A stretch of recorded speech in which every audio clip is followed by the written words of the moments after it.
Bonjour à tous, on se retrouve aujourd'hui pour une nouvelle vidéo dédiée au pastel, une vidéo vraiment très simple parce que le sujet c'est un ciel bleu avec de petits nuages blancs. Alors sujet particulièrement adapté si vous êtes complet débutant. Et même si vous n'êtes pas débutant mais que vous n'avez jamais fait de paysage, eh bien vous ne vous êtes jamais demandé comment faire des nuages. Donc c'est l'occasion, vous allez apprendre quelque chose et rassurez-vous, c'est d'une facilité vraiment enfantine. Pour ce tableau, nous allons utiliser les bâtonnets de chez Sennelier. Alors je vais vous montrer à quoi ils ressemblent.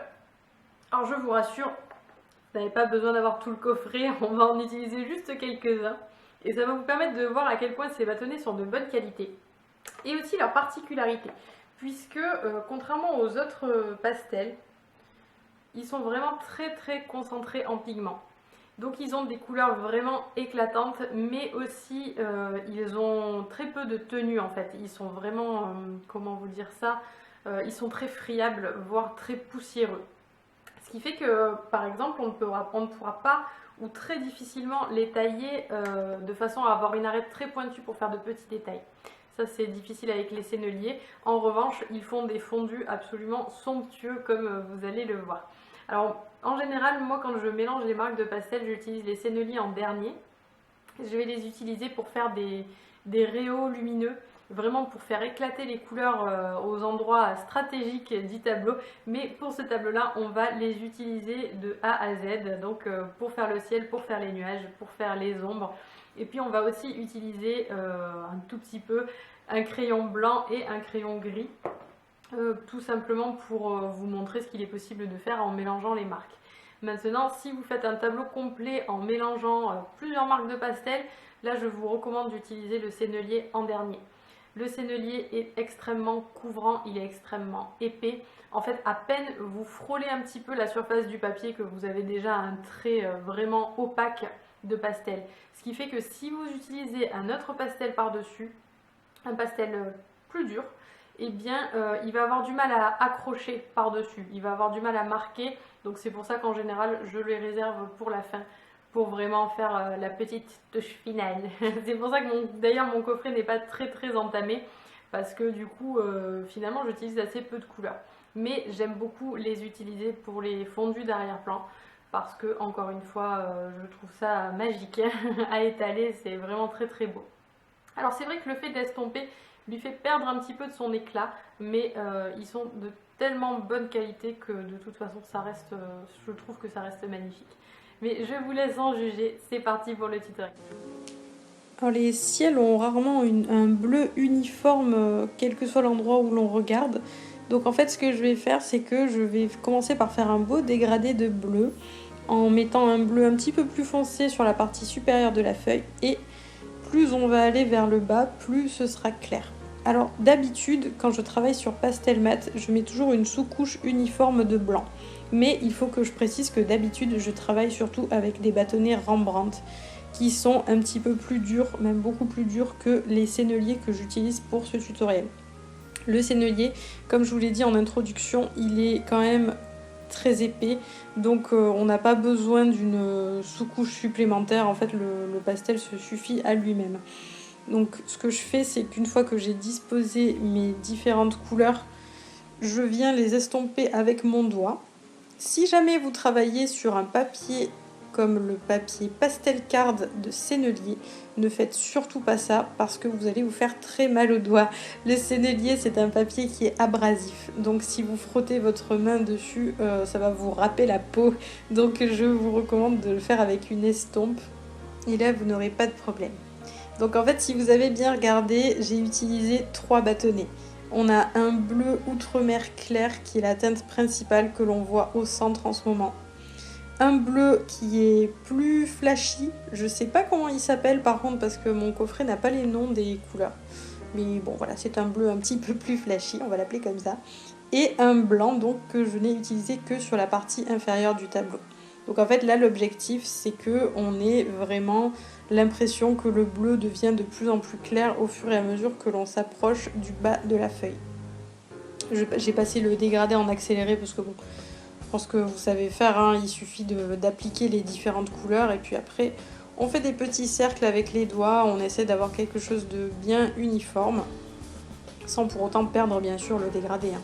On veut que notre dégradé en fait ait un aspect lisse. On ne veut pas voir le papier au travers parce que les traces blanches du papier ne sont pas forcément très esthétiques. Donc je mets des couches de pastel jusqu'à ce qu'on ne le voit plus du tout.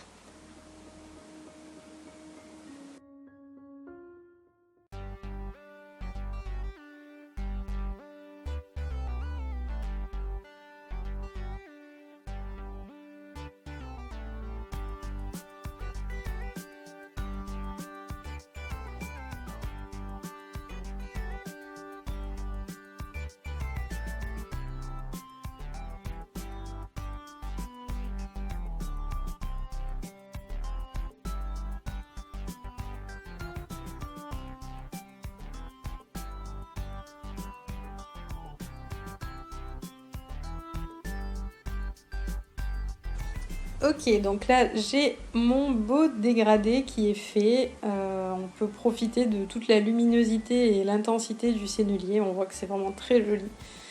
Et donc pour faire mes nuages, j'utilise bêtement un bâtonnet blanc que j'applique en faisant des petits cercles et en suivant la forme que je veux donner à mes nuages.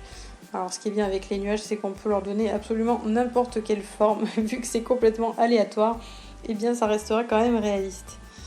Là, j'estompe en fait la partie inférieure du nuage avec mon doigt. En fait, ce que je veux, c'est que le sommet du nuage soit plus lumineux que le bas du nuage, parce que c'est le sommet qui va être le plus en contact avec la lumière.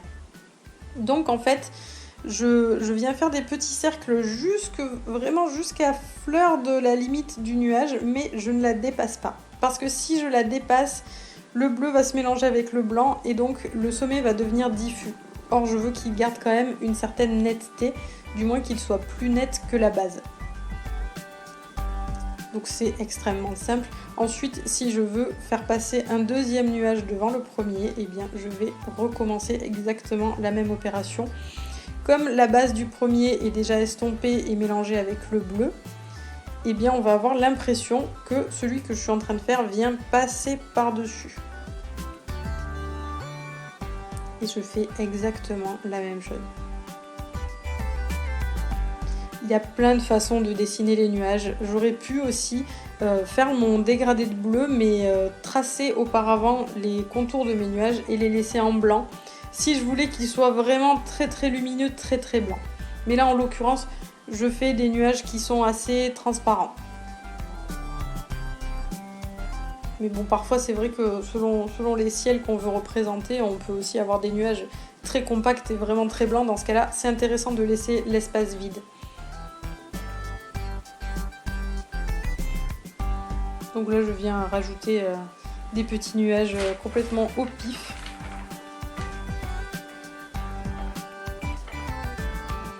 Je fais toujours mes petits cercles avec mon bâtonnet et pour le moment, je n'utilise que mon bâtonnet blanc. Vous voyez que même si vous n'y connaissez strictement rien au pastel, si vous n'avez jamais tenu un bâtonnet de votre vie, eh bien, vous pouvez tout à fait faire de jolis petits nuages.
Si vous travaillez sur pastel mat comme moi, vous allez voir que le papier ne sature vraiment pas du tout. Vous pouvez rajouter autant de couches que vous voulez, donc du coup je m'en prive pas.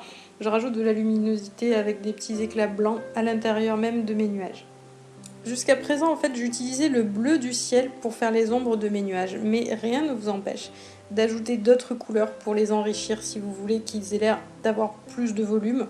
Donc là, j'ai ajouté un gris qui est un petit peu verdâtre d'ailleurs, parce que j'ai pas trouvé le gris que je voulais utiliser dans mes pastels. Je crois que je l'ai terminé en fait. Et du coup, je fais des petites touches par-ci par-là pour faire des ombres. Alors là, je travaille sans modèle, donc je fais ça au pif. En fait, c'est vraiment pour vous montrer les différents effets que vous pouvez obtenir. Mais ça va vous aider si vous avez déjà un modèle de nuage sous les yeux pour placer vos ombres aux bons endroits pour leur donner le volume que vous souhaitez. Après, vous pouvez utiliser plein d'autres couleurs. Notamment si vous faites évidemment un tableau de crépuscule ou de lever de soleil. Bon bah là vous allez avoir des couleurs très très intenses, des oranges, des rouges, des jaunes. Mais attention, puisque votre ciel, lui, n'aura pas du tout le même bleu. Donc là, en fait, avec mon blanc, je rajoute de la luminosité.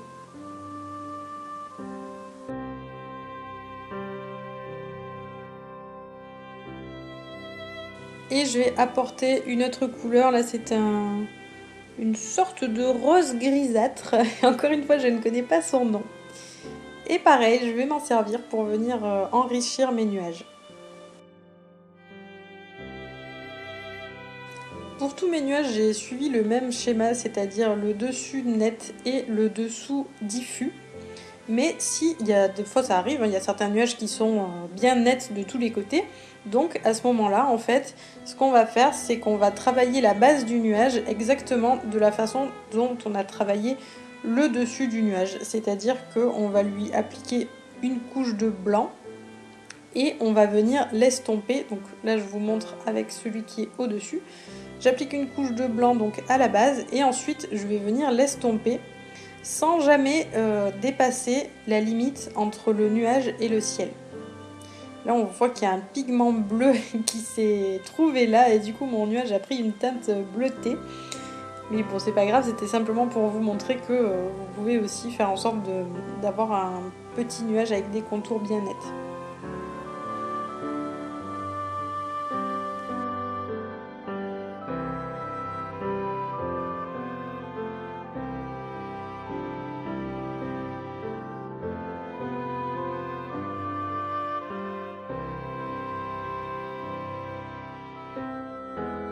Donc on voit que pour ce nuage là, on a vraiment tout le contour qui est net. Alors après, si vous regardez de près, on voit le grain du papier au niveau des extrémités, enfin des zones qui n'ont pas été estompées. Donc si jamais ça vous dérange, la manière dont vous pouvez vous en débarrasser, c'est d'utiliser un crayon pastel. Avec un crayon pastel blanc, vous pouvez repasser sur les limites de vos nuages. Et de cette façon, vous allez gommer en fait les aspérités du papier. Donc ça c'est la solution que je trouve idéale. En fait, le crayon blanc, il ne va pas forcément rajouter du blanc sur le nuage.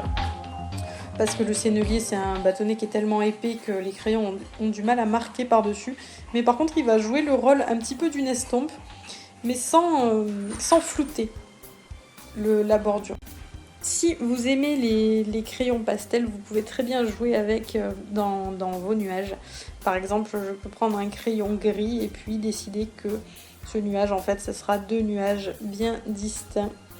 Donc je vais créer une bordure avec mon crayon pastel gris. Je l'estompe un petit peu avec mon doigt.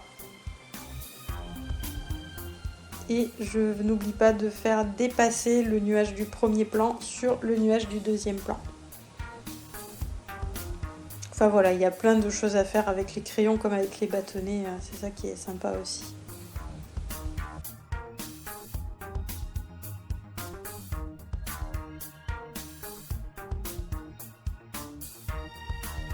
On peut aussi créer deux nuages distincts en reprenant le bâtonnet qui a servi à faire le ciel. Et exactement le même principe, j'estompe et ensuite je vais revenir repasser par-dessus pour faire dépasser le premier sur le deuxième. Voilà, tout ça pour vous dire que dessiner un ciel nuageux, c'est un jeu d'enfant. C'est vraiment très sympa en plus, on s'en met partout sur les doigts. Enfin, c'est rigolo quoi. Si vous débutez, ça peut être un exercice très sympa. Et ça vous sera utile pour tous vos paysages évidemment, quand il s'agira de faire un ciel nuageux.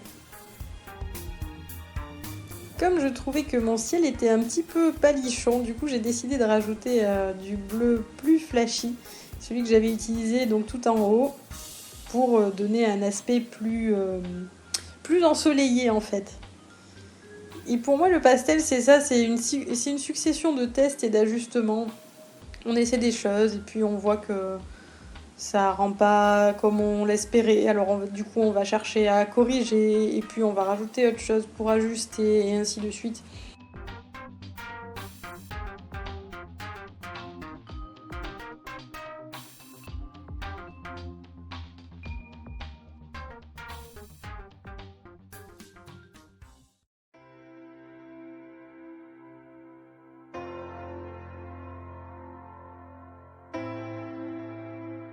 Une fois que mon nouveau bleu est bien fondu à l'ancien, eh bien je reprends mon bâtonnet blanc et aux endroits en fait qui ont été estompés, je fais dépasser les nuages sur ce nouveau fond.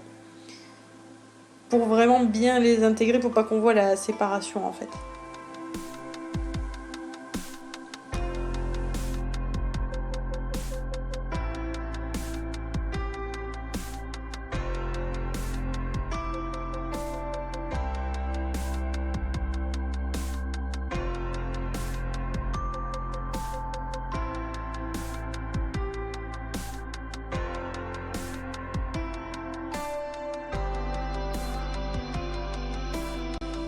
Et voilà, après je me suis un petit peu amusée avec mon crayon pour rajouter des petits voluptes diffus dans le ciel. Le tout c'est de s'amuser, c'est de se faire plaisir et j'espère que vous aussi vous vous amuserez lorsque vous dessinerez vos prochains nuages. Ce tutoriel se termine, merci beaucoup de l'avoir suivi, j'espère sincèrement qu'il vous a plu. Si c'est le cas, n'hésitez pas à liker, que ce soit sur Facebook ou sur YouTube. Si vous aussi vous avez des astuces pour dessiner de beaux nuages au pastel, s'il vous plaît, partagez-les dans les commentaires. Et si vous êtes débutant, vous pouvez aussi télécharger mon guide du matériel pour débuter le pastel sec, dont je vous mets le lien dans la description de la vidéo. Moi je vous fais des gros bisous, je vous dis à la semaine prochaine, ciao ciao!